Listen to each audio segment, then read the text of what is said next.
Okay, so now we get to the fun stuff. This is the editing process. This is where we make our podcast shine. This is where we put it all together. If we have an intro, if we have commercials, if we have an outro, this is where we put it all together and mix it down into the final product that we're going to upload to our host. So as you can see here, I'm using Adobe Audition. This is what I personally like to use. Now you can use GarageBand, you can use Audacity, but if you can shell out the extra couple of bucks and use Adobe Audition, I highly recommend it. Their plugins are great for podcasting. It's just super easy to use, and it's going to give you arguably the best finished product. So I've already set up some files here. This is some files that I use for the Aubrey Marcus podcast.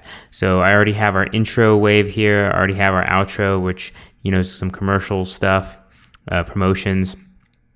And then I already uploaded the exported wave file from the Audacity recording of the podcast.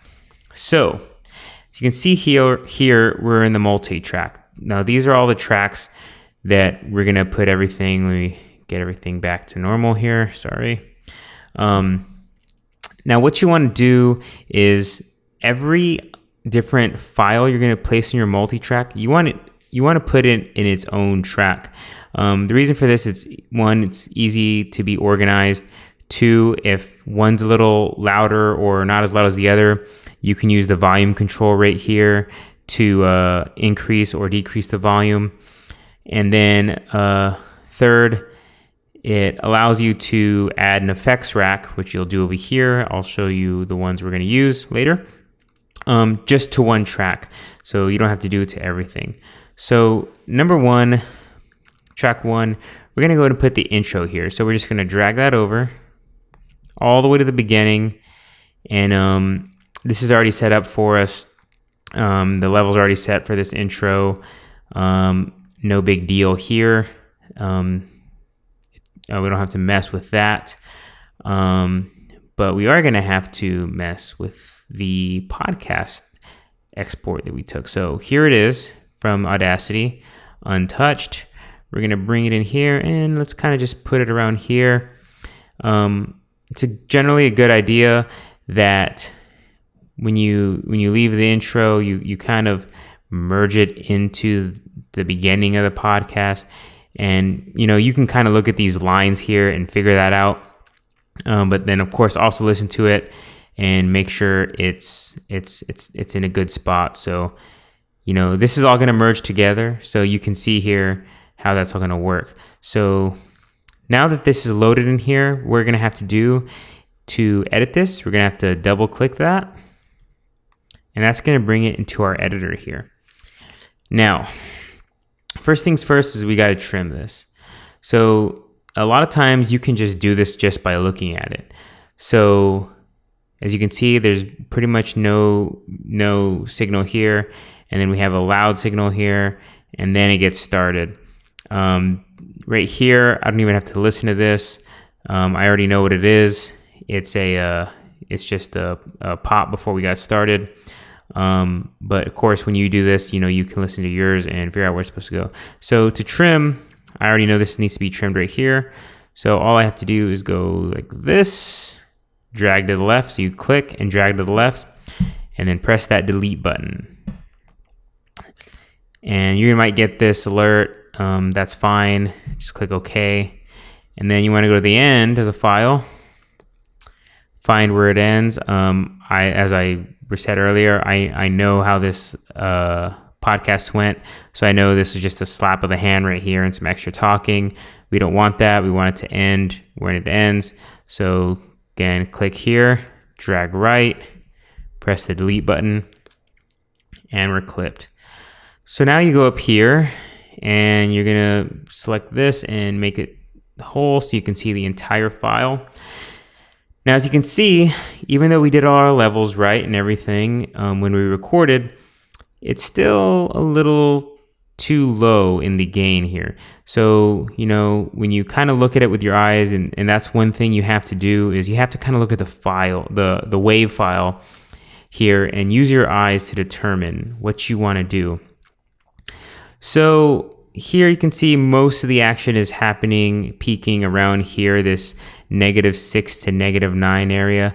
So what we want to do is we want to do something called hard limiting. So what we do, you're going to go up to Effects,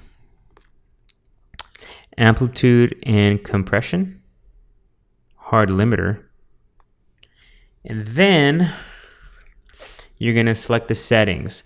So what you want is the maximum amplitude you're going to want is -0.1. Now that's just right before the clip point. That's right before things get nasty. So you want to set that there. That's usually there on default. But that peak should be -0.1. And that's going to take the levels once you add the boost here all the way to the top. So look ahead time, release time. Don't mess with those. Just leave those alone. And then kind of analyze here the wave. So like I said earlier, between -9 and -6, that's where most of the stuff is happening.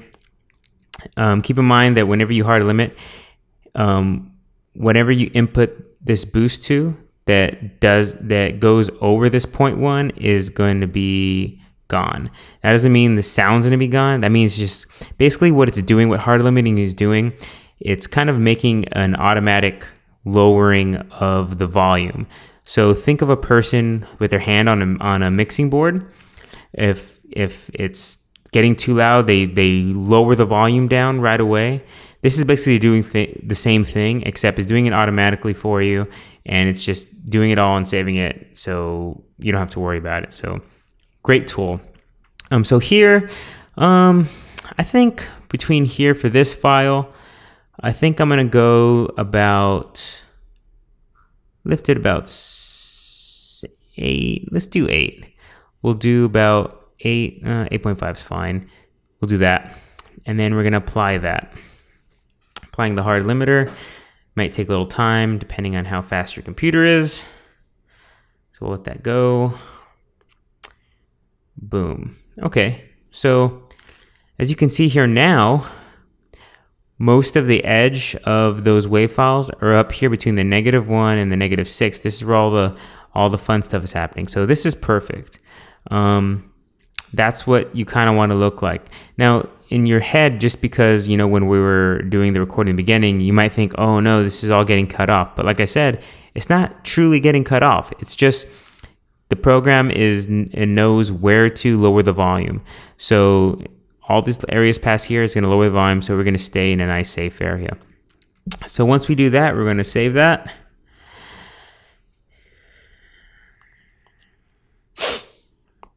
And then we're ready to go back to our multitrack. So now we're back to our multitrack. Dismiss that warning.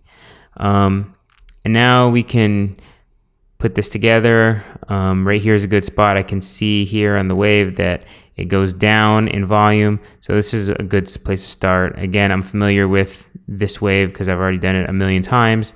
For the sake of this, you know, I'm not going to play the actual podcast, but you know, when you do yours, you can listen to it and make sure that the transition is good. Now, the thing that you're going to have to do now is noise reduction. Now, noise reduction on this file. So now what noise reduction does, it takes away a lot of that airiness and a lot of the little background noise that can show up in the audio of your podcast recording. Now, the drawback is you don't want to do too much, because if you do too much, you're going to get a really, really tinny sound. It's not going to be enjoyable. You just want to do a light noise reduction. So here, select track 2 just by clicking around here. And then we're going to go to our effects rack. So that's right here. And then we're going to press this little arrow, noise reduction, restoration. And we're going to choose the adaptive noise reduction. Don't worry about that. Now the presets that Adobe Audition has are already great. And you're just going to select the light noise reduction, and this is already perfectly set. You don't need to change anything. So reduce noise by 15 decibels, noisiness you want at 20%, fine tune noise floor 2 decibels, single threshold 2.5 decibels, and then a couple of the other options here. So you don't have to do anything. So select that light noise reduction, click the X, and you'll see it in this effects rack, and that'll apply whenever we export. Now, when you listen to it, as long as this green thing, power state is activated, then it's active. So if you listen to it here, it'll be active. Click it off, you listen to it, it's not active. So make sure that green light is on. And then the final piece is we're going to take the outro here, which is already connected. We're going to put on this third track, and you want to kind of lead into that outro. So I'll put that there. As you can see, the wave builds here. And I know this one ends here because I already know about this signal. But then again, when you listen to yours, you'll know when to place it. Now, in the instance where you need it to fade, you need a fade out. You can click the yellow line here, make a dot, make a second dot, and you can go boom like this, and that'll lead in to the second part of audio. In a little smoother transition, but since this is already perfect, I don't have to mess with that. Now, if you look now, we have our whole setup ready to go. So once we have our whole setup ready to go, as you can see here, we're gonna wanna do a little test. And what you wanna do here is, so we'll play this here. Make sure my audio is off so I don't mess this up. We'll press play, and as you can see that the audio portion of this is hitting just about right. It's landing in this area. You want it to stay yellow. It's okay if it touches the reds, but you don't want this area to go red. So as you can see, it's doing pretty good now, but let's go to a heavier area. Right there you can see where it gets really heavy. And we're still good.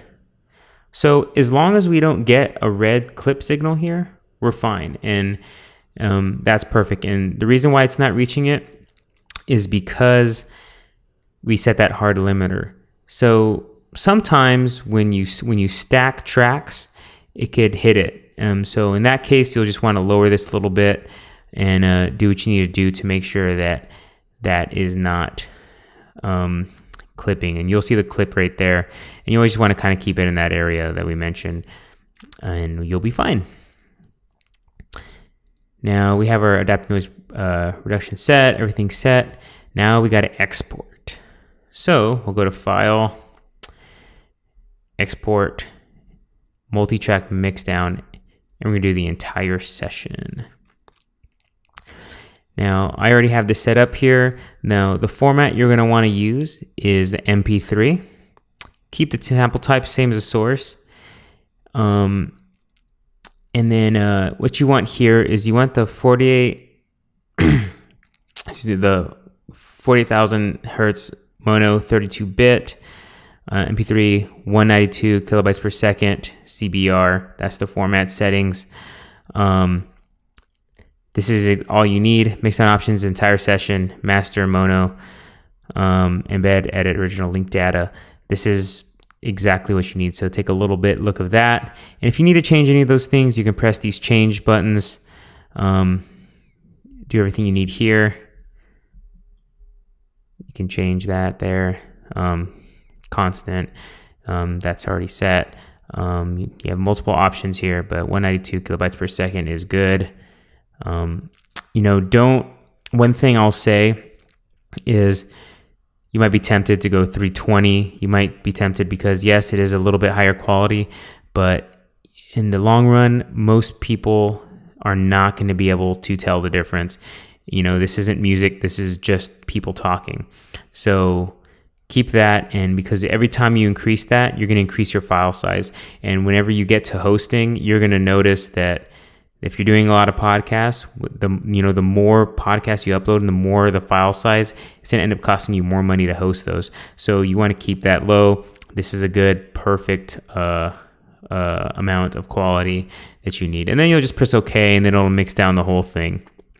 Now, once you mixed it down, you're going to take that MP3 that you mixed down, and I would give it a listen on another audio player like VLC or QuickTime, whatever you want to listen it on it to, and just make sure it's to your liking.